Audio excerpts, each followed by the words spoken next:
regarde ma vie, l'échec pour moi a été un maître de vie.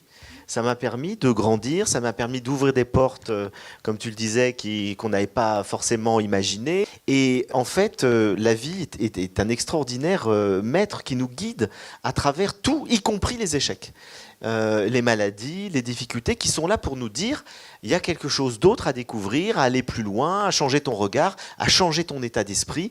Et lorsqu'on voit la vie comme ça, mais la vie est totalement magique. La première clé pour moi est certainement d'éviter d'aller naviguer dans la culpabilité. Je crois sincèrement qu'on devient nos intentions. On porte en soi notre malheur et notre bonheur.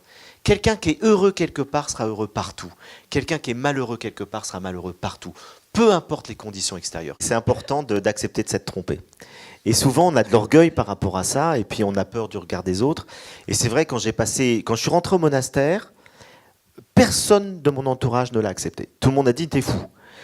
Parce que je venais d'être converti, je découvrais l'évangile et je trouve ça génial, alors que j'avais un regard avant très critique vis-à-vis de la religion chrétienne. Et d'un coup, on me dit, mais attends, avec l'intelligence que tu as, comment tu peux rentrer au monastère, sachant ce qu'est l'Église, si tu veux, avec tous ses défauts, etc. Je dis, mais je m'en fous de l'Église, c'est le Christ qui m'intéresse et c'est une vie contemplative. J'ai beaucoup de défauts, mais j'ai une qualité qui m'a servi de manière incroyable tout au long de ma vie pour rebondir. Ça s'appelle la flexibilité. Je suis souple. C'est-à-dire que je ne me rigidifie pas.